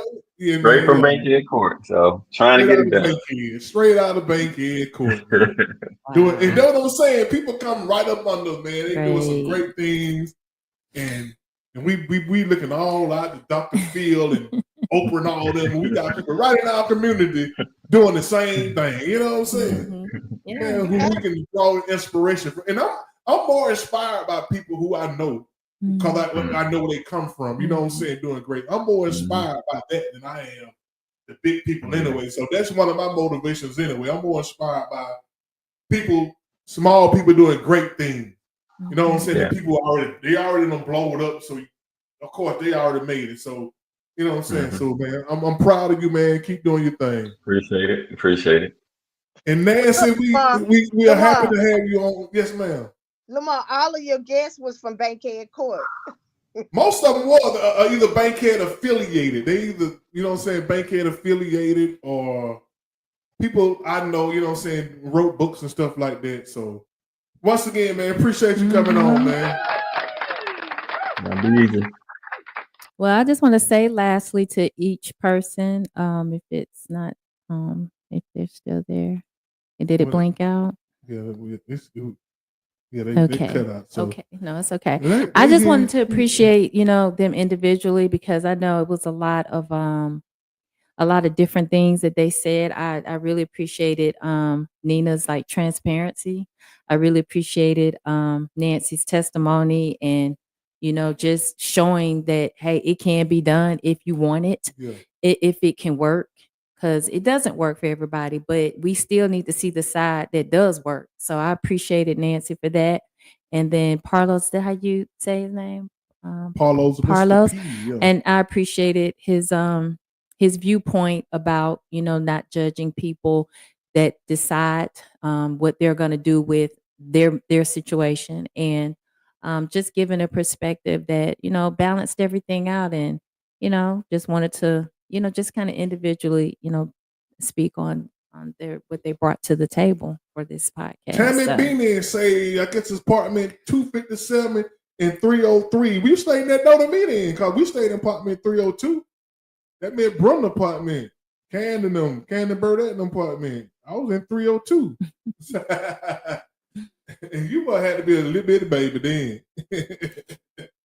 But anyway, y'all, we appreciate y'all for tuning in. I give y'all a hand clap. yeah, this was a very sensitive but very necessary podcast show. I loved it. I loved it. Every now and then we gotta keep connecting with the community to have like a panel of people in the community come on and chop up some stuff, man. That's how we started. But also, y'all, we like to highlight and showcase people, man, doing great things right up under our nose.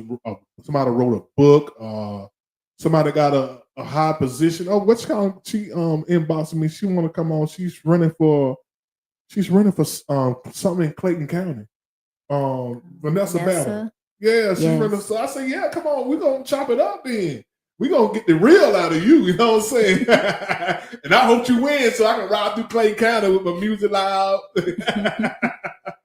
It's good to have people in high places, man. You know what I'm saying? Ain't nothing better than that. So and that's the whole point, that positive image that's not just an image, it's reality. People can change and grow because we all got, different backgrounds, but the whole thing is upward. What can we do to encourage the next generation of people that it's in our families and in our communities that hey, we're not all just stuck in a bad situation. We can grow and we can be better because at the end of it all, that's what your legacy you want to leave. You want to make sure you left something good for somebody to feed off of, so they can be encouraged and inspired. I need it. I need it all the We all time. can be.